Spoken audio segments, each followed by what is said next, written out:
Today, we're returning to the theme of Italian World War II trimotors, with a design that could be summed up in one word: anticlimax. This may offend some people, as the aircraft in question today is sometimes claimed to be the best bomber Italy ever fielded in the Second World War. Best my arse.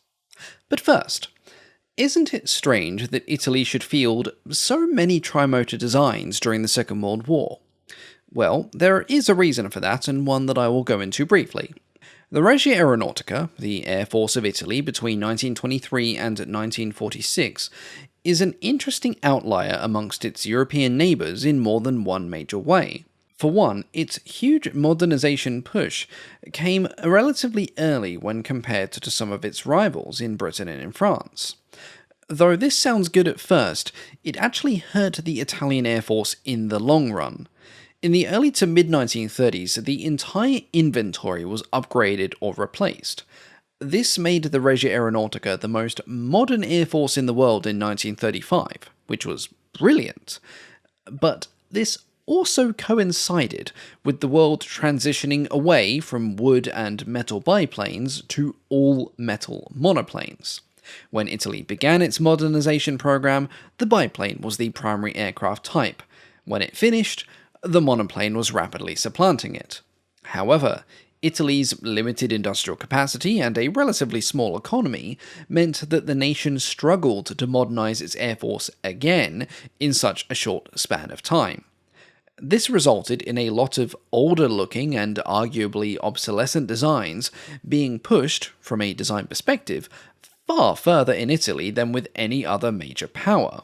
For example, while the British RAF was more or less done with biplane fighters after the Gloucester Gladiator, despite having clung faithfully to them throughout the entirety of the interwar period, the Italians would fully embrace the development pipeline of the Fiat CR30, which would eventually evolve into the Fiat CR32, and then the Fiat CR42, which, yes, it is getting a video soon.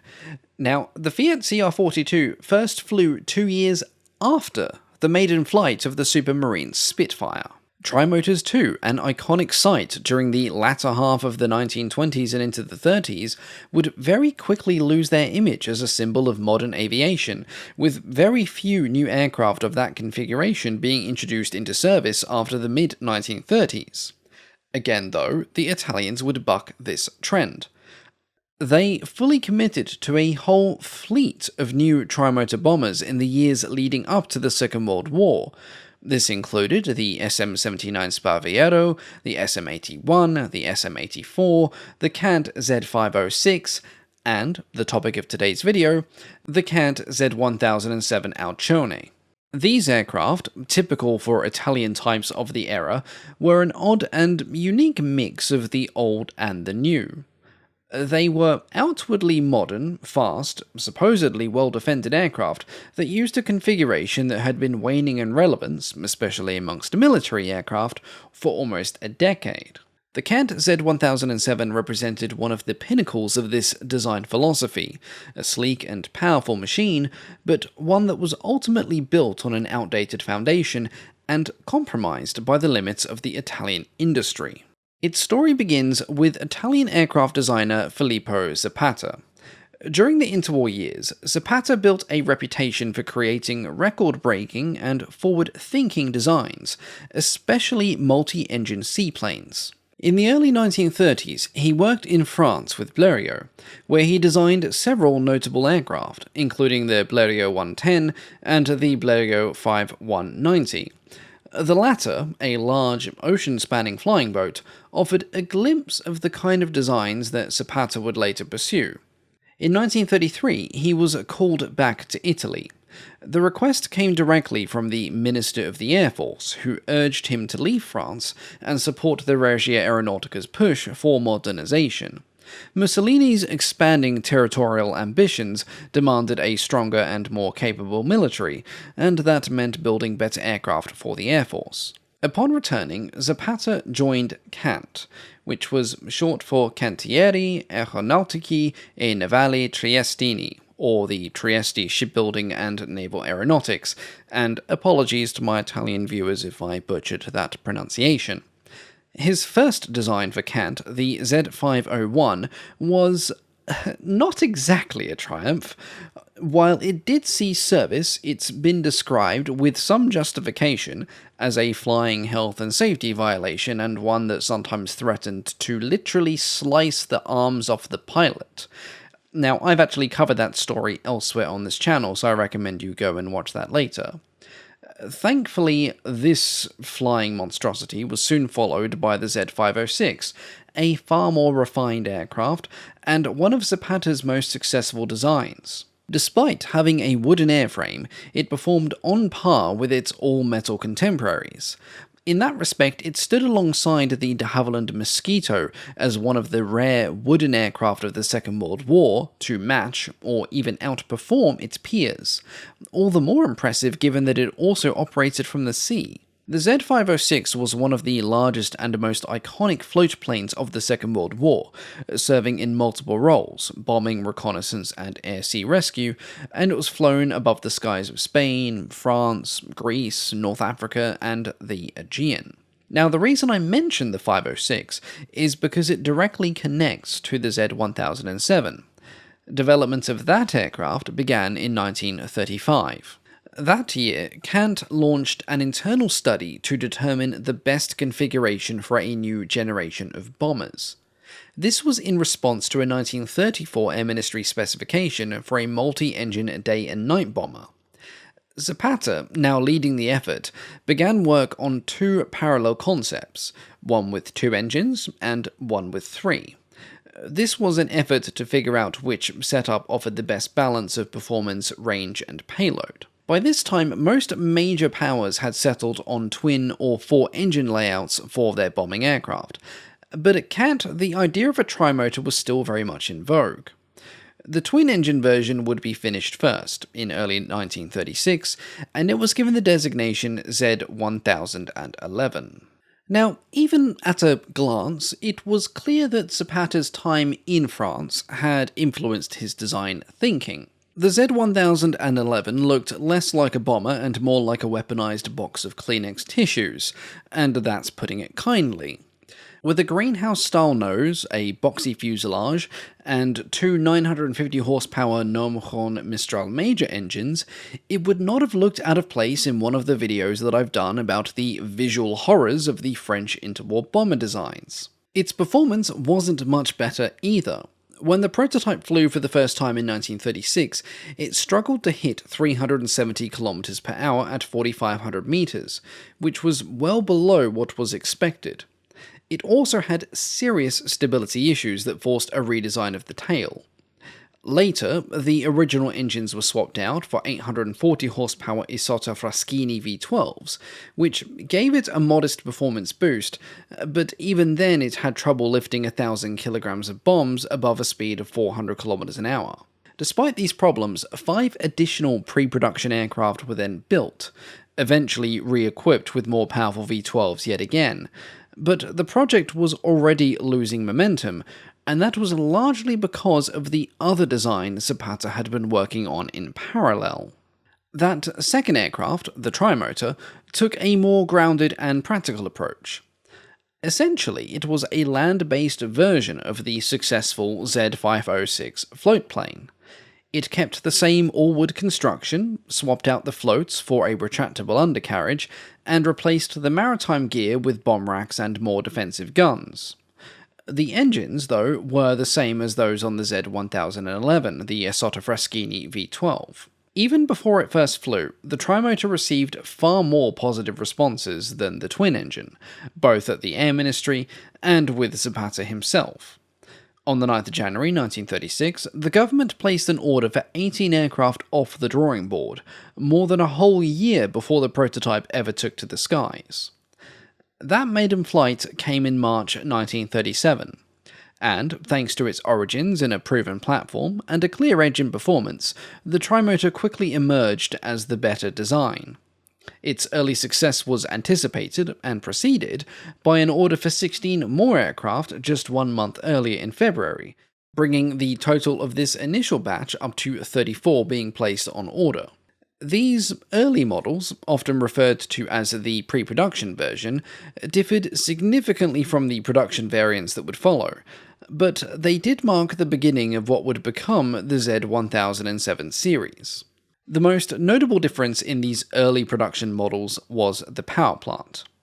As mentioned, they were powered by the Isotta Fraschini V12 inline engine, each producing 825 horsepower.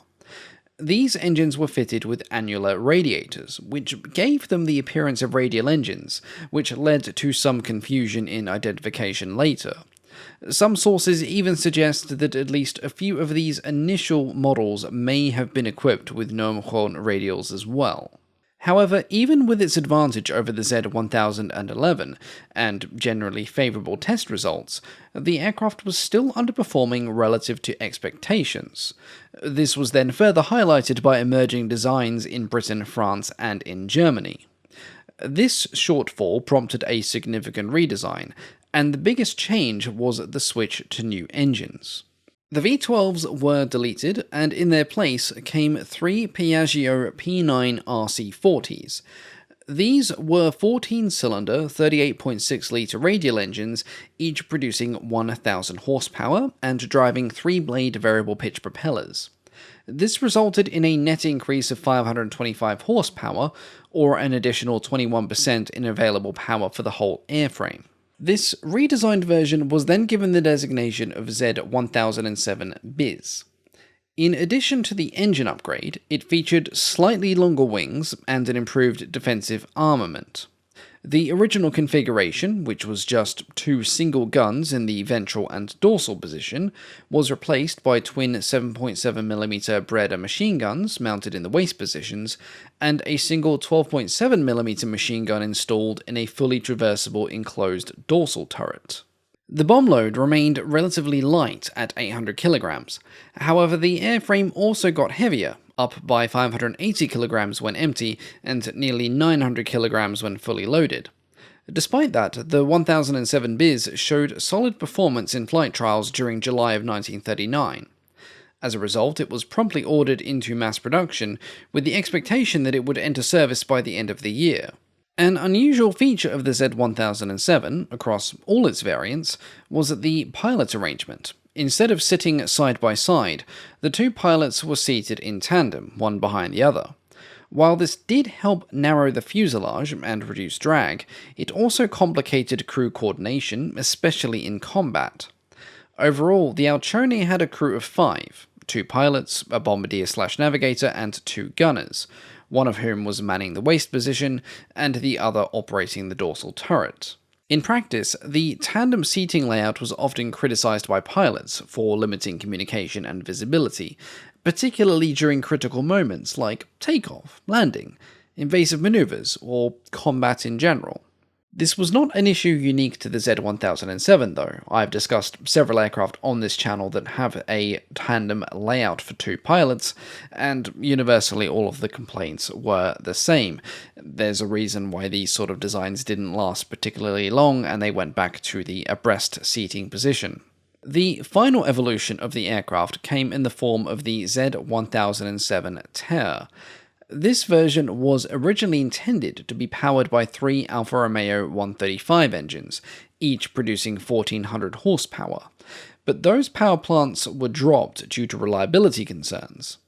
Instead, the aircraft was re-equipped with slightly more powerful versions of the Piaggio engines, each delivering 1150 horsepower. The extra power allowed the bomb load to increase to 1,000 kilograms, though it also pushed the maximum loaded weight up to 10.5 tons. In return, performance did improve notably. Top speed increased to 500 km per hour, and range increased to 2,250 km. This was a significant improvement over the 1007 Bis, which maxed out at 458 km an hour and only had a range of 1,800. Another key refinement was the switch to a twin-fin tail design. Earlier versions of the Z1007 featured a single vertical stabilizer, but this proved inadequate at controlling the aircraft's yaw, especially during asymmetric flight or engine-out situations. The new twin-tail configuration greatly improved stability and handling, particularly during bombing runs and in rough weather, and this became a defining feature of this variant. The change was also made to some existing airframes retroactively, as there are several photos of the Z1007 Biz featuring the same twin-tail layout despite originally being built with a single vertical stabilizer. Now, just before we get into the aircraft's service history, it is worth also mentioning the Z1015, which was a one-off conversion based on the Z1007 Ter. This version was reconfigured as a mail plane, with all armament and bomb bay equipment removed. The interior was redesigned to maximize cargo space, and the massive weight reduction resulting from this made this the fastest variant of the design ever flown. It was supposedly capable of reaching 560 km per hour. However, only a single example was produced, and it never entered operational use. By 1939, the first Z1007s were beginning to reach frontline units, though in numbers small enough to qualify more as a trial deployment than an actual show of force. When Italy formally joined the war in June of 1940, only two bombing groups, the 106th and the 107th Gruppi, were equipped with the Alcione.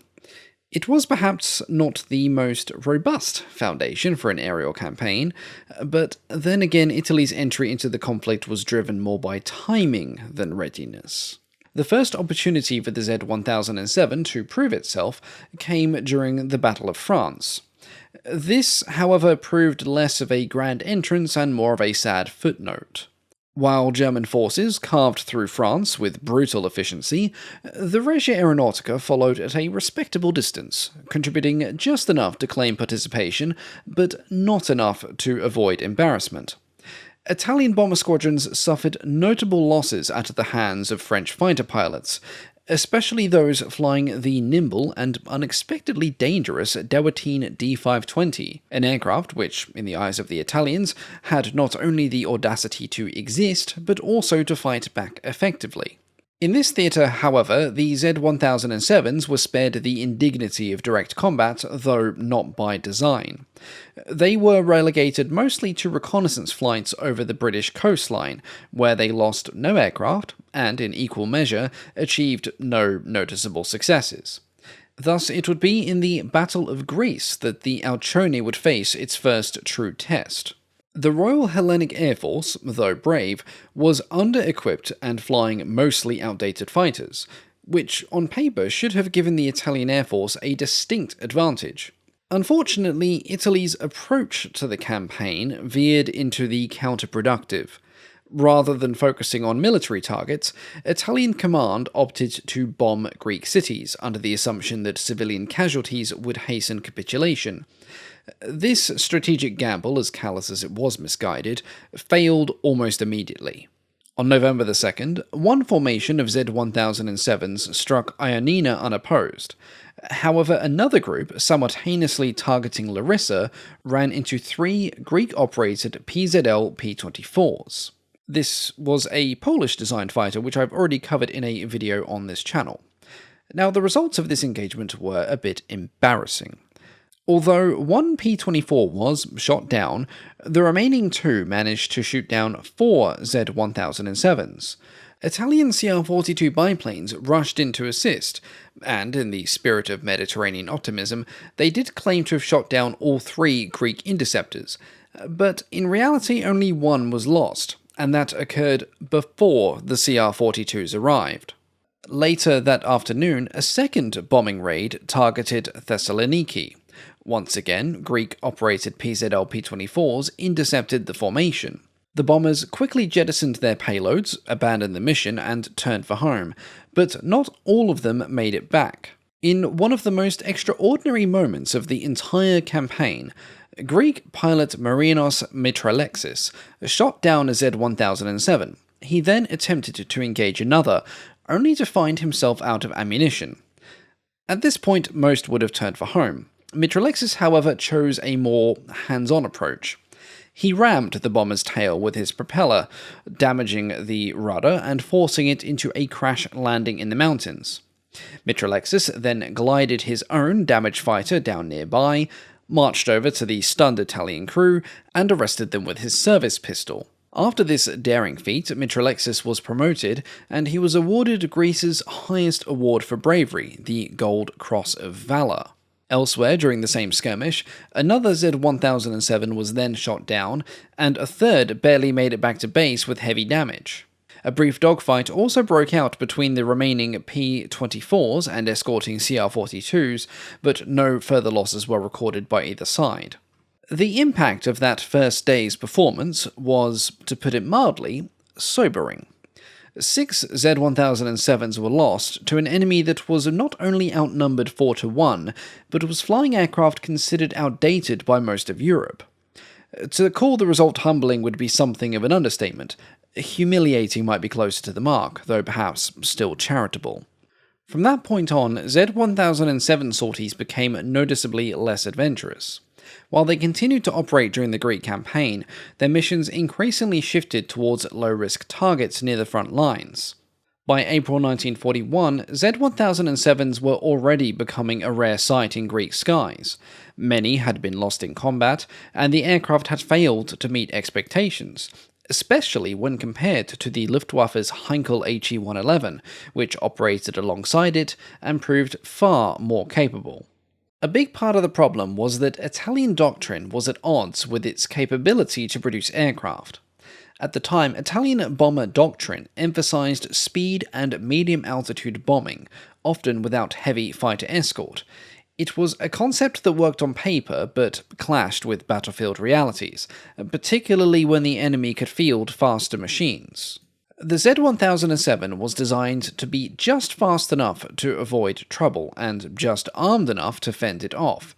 Unfortunately, both assumptions proved optimistic, and even when escorts were available, they were often Fiat CR-42 biplanes. Piloted by brave pilots certainly, but not available in the numbers required, and themselves hopelessly obsolete. There was also a secondary problem that soon became apparent. The Z-1007's wooden construction, while lighter and easier to shape aerodynamically, brought with it a string of inconveniences: sensitivity to moisture, vulnerability to field damage, and a tendency to degrade under the mild provocation of weather or enemy fire. In hot, wet, or cold conditions, ground crews spent more time fighting the airframe than they did the enemy.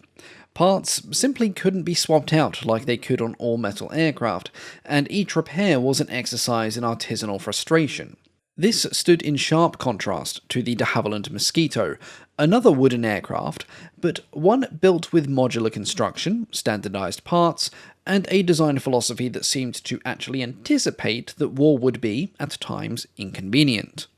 The Alcione, by contrast, seemed to have been designed under the assumption that war would occur in dry weather, under gentle supervision, and with frequent breaks for ice cream.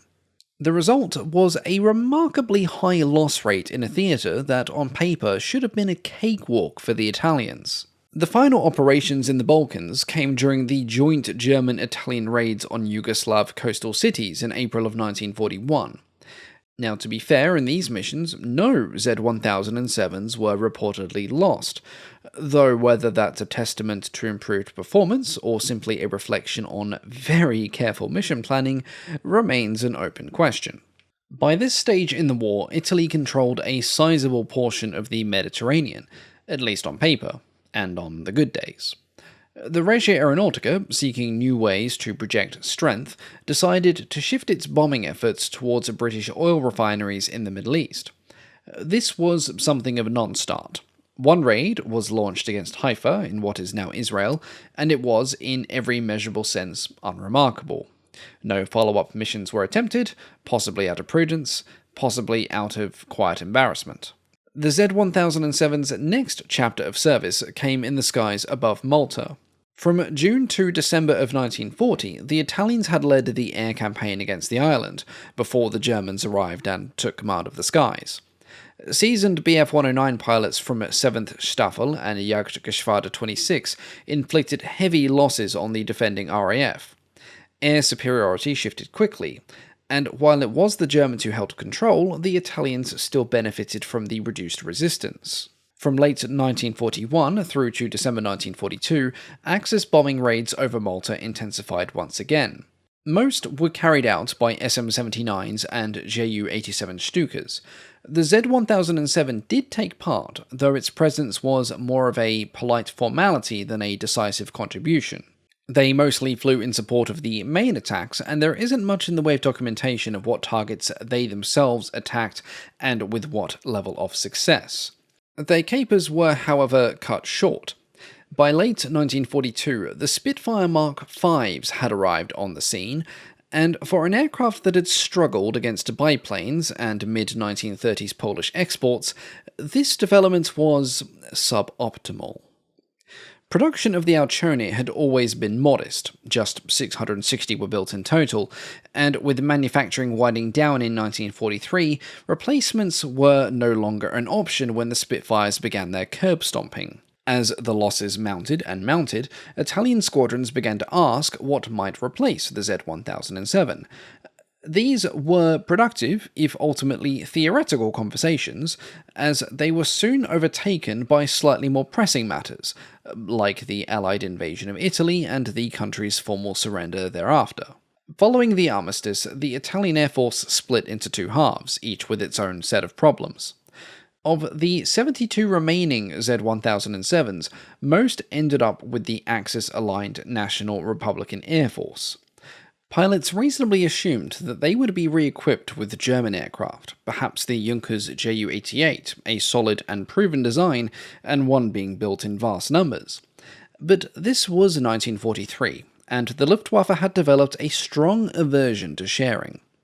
And so, in a moment that was equal parts tragic and darkly comedic, the Italian crews were handed back their battle-worn and half-rotting Alciones, the same aircraft they'd presumably hoped to never see again, and told with admirable optimism to simply carry on.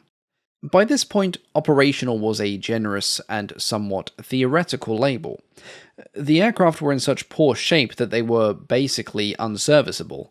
As late as June the 30th, 1944, the National Republican Air Force officially listed 14 Z-1007s in service, though none of them could actually fly.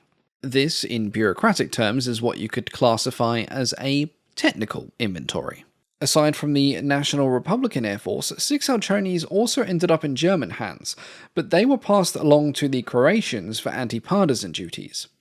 This sounded very promising until the reality of non-existing spare parts kicked in, and the result was that the aircraft were swiftly grounded. Despite this, they were still listed as technically operational and were not struck off record until early 1945.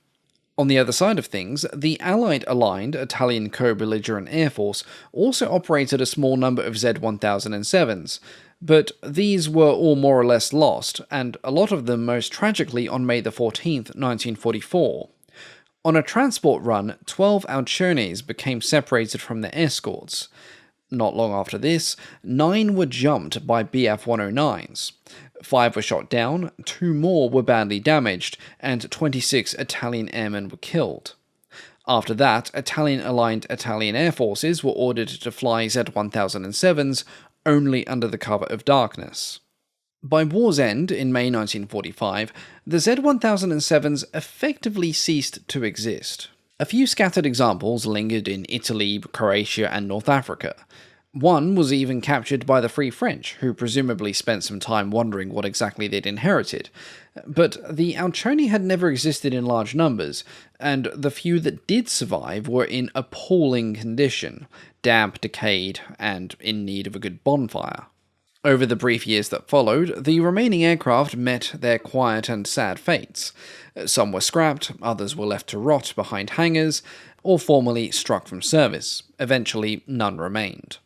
The Z-1007 didn't enjoy a glorious career.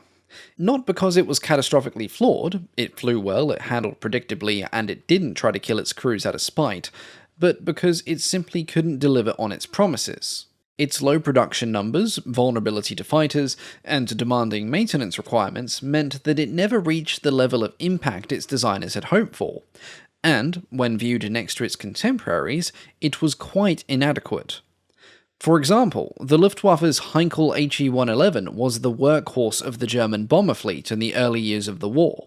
It was sturdier, carried more bombs, up to 2,000 kilos in many variants, and had significantly better survivability thanks to its all-metal construction.